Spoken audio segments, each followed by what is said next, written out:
এবাৰ কাৰ্বিসকলৰ অধিকাৰক লৈ মাত মাতিলে অখিল গগৈয়ে। কাৰ্বি আংলঙত অখিল গগৈয়ে জনসভাত অংশগ্ৰহণ কৰি কেইবাটাও মন্তব্য কৰিছে। অখিল গগৈয়ে কাৰ্বিসকলৰ অধিকাৰ আছিল কি, কাৰ্বিসকলে পাব লাগিছিল কি আৰু কাৰ্বিসকলক দিয়া নাই কি, সেই সকলোবোৰ কথা উল্লেখ কৰিলে। এই মুহূৰ্তত জনাব বিচাৰিছোঁ যে অখিল গগৈয়ে এইবাৰ কাৰ্বিসকলৰ অধিকাৰক লৈ মাত মাতিছে। অখিল গগৈয়ে কেইবাটাও তাৎপৰ্যপূৰ্ণ মন্তব্য কৰিছে। উল্লেখ্য বিষয়টো হৈছে যে কাৰ্বি ৰাইজৰ সন্মুখত অল পাৰ্টি হিল লিডাৰ্ছ কনফাৰেন্সৰ ৭ম প্ৰতিষ্ঠা দিৱসত উপস্থিত থাকি কাৰ্বি ৰাইজক উদ্দেশ্যি অখিল গগৈয়ে মন্তব্য কৰে, অখিল গগৈয়ে বক্তব্য ৰাখে আৰু অখিল গগৈয়ে কাৰ্বিৰ অধিকাৰ সন্দৰ্ভত সকলোৰে অধিকাৰৰ বাবে কেনেকৈ যুঁজ দিব সেই সন্দৰ্ভত বক্তব্য আগবঢ়ায়। উইদিন ষ্টেট কোৱাটোক আমি সমৰ্থন কৰোঁ। সকলোৱে বুজিছেনে নাই বাৰু? কথাটো চবে বুজিছেনে নাই? ষ্টেট উইদিন ষ্টেটটো কি? ষ্টেট উইদিন ষ্টেট এতিয়া আপোনালোকে 6 শিডিউলৰ অন্তৰ্গত এটা কাউন্সিল মাত্ৰ। ষ্টেট উইদিন ষ্টেট হলে অসমৰ পৰা আপোনালোক আঁতৰি নাযায়, কিন্তু যেনেকৈ অসমত পুৰা চৰকাৰ আছে, আমাৰ কাৰ্বি আংলঙতো তেনেকুৱা ফুল ফ্লেজেড চৰকাৰ হ'ব। মই সেইকাৰণে আপোনালোকে এইটো পাবলৈ লৈছিলে 1967ত। 1967ত আপোনালোকে এইটো ষ্টেট উইদিন ষ্টেট বা অসমত ফেডাৰেল ভিত্তিত পুনৰ্গঠন কৰি কেন্দ্ৰীয় চৰকাৰে আপোনালোকৰ কাৰ্বিসকলক এই ষ্টেট উইদিন ষ্টেট দিবলৈ লৈছিলে, কিন্তু কেন্দ্ৰীয় চৰকাৰে সেইটো মানি লোৱাৰ পাছতো সেই সময়ৰ কংগ্ৰেছ চৰকাৰ আৰু অসমৰ জাতীয়তাবাদী নেতৃবৰ্গই ইয়াৰ বিৰোধিতা কৰাৰ কাৰণে 1967ত পাবলগীয়া ষ্টেট উইদিন ষ্টেট আপোনালোকে নাপালে। সেইটোৰ কাৰণে যুঁজি ইতিমধ্যে মেঘালয়ে ষ্টেট পাই গ'ল।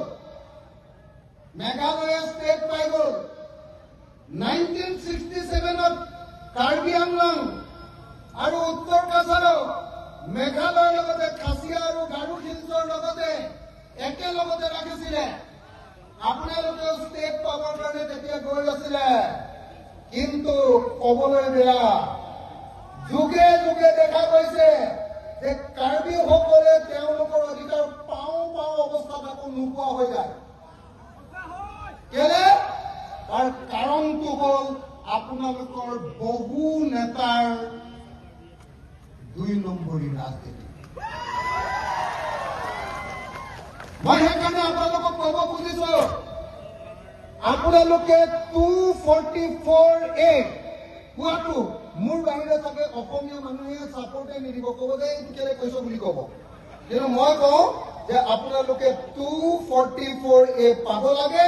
আপোনালোকৰ কাৰণে সংবিধানত এইটো লিখি থোৱা আছে, আপোনালোকক সেই অধিকাৰ দিব লাগে। এইটো মই অকল কাৰ্বি মানুহৰ আগত বা কাৰ্বি আংলঙৰ মানুহৰ আগত কোৱা নাই, মই এছেম্বলিটো এইটো কৈ দিওঁ,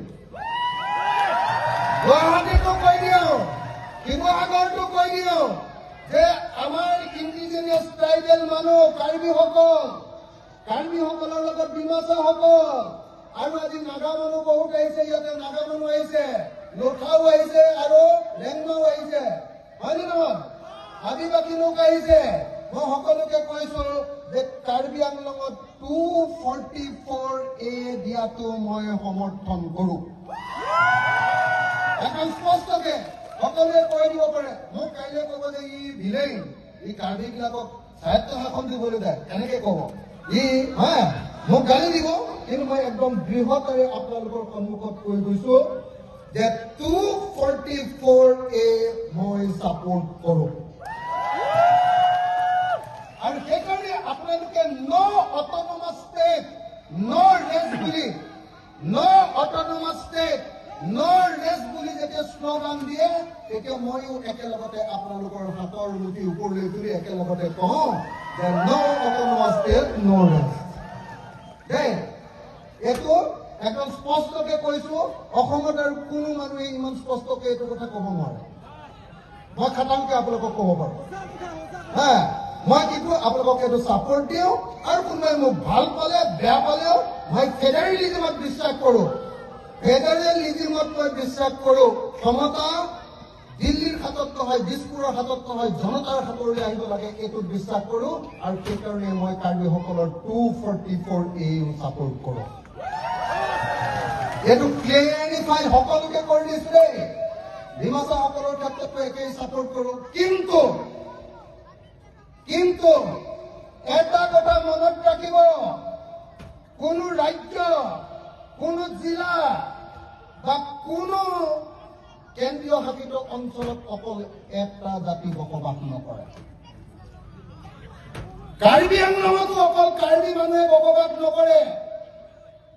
কুকিয়ে বসবাস কৰে, নগাই বসবাস কৰে, লুথাই বসবাস কৰে, ৰেংমাই বসবাস কৰে, বড়োৱে বসবাস কৰে, আহোমে বসবাস কৰে, অসমীয়া ভাষী মানুহে বসবাস কৰে, আদিবাসী মানুহে বসবাস কৰে। আপোনালোকেও কিন্তু একেটা সময়তে প্ৰত্যেকটো জাতিক সন্মান কৰিবলৈ শিকিব লাগিব। মই স্পষ্টকে একেটা কথাই কৈ দিছো, স্পষ্টকে একদম কৈ দিছো। দুটা কথা আপোনালোকে মনত ৰাখিছে চাগে। যেনেকৈ মই আপোনালোকৰ গণতান্ত্ৰিক সংগ্ৰামক সমৰ্থন দিছো যে আপোনালোকে অধিক ক্ষমতা পাব লাগে, আপোনালোকে ষ্টেট উইদিন ষ্টেট পাব লাগে, 244A পাব লাগে। একেটা সময়তে মই একেটা গণতান্ত্ৰিক কথা কৈছো যে কাৰ্বি আংলঙত পৃথিৱীৰ কোনো ঠাইতে অকল এটা জাতি বসবাস নকৰে, আন যিবিলাক জাতি বসবাস কৰে তেওঁলোককো আপোনালোকে সন্মান সহকাৰে তাত বসবাস কৰিবলৈ অধিকাৰ দিব লাগে, হয়নে? যদি আপুনি বেলেগক সন্মান নকৰে তেতিয়াহ'লে আপোনাকো বেলেগে সন্মান নকৰিব, হয়নে? গতিকে এইটো মনত ৰাখিব। তাৰ বাহিৰে 100% আপোনালোকক আন সকলো কথাতে মই সমৰ্থন কৰোঁ, 100%। এতিয়া 244A কোনে আনিব পাৰিব? 244A তুলিৰাম ৰংহাঙে আনিব নোৱাৰে। কেলে নোৱাৰে? তুলিৰাম ৰংহাঙৰ ৰাজহাড়ডাল, এই ৰাজহাড়ডালক কি বুলি কয় কাৰ্বি ভাষাত? কি বুলি কয়? হা? আমৈ।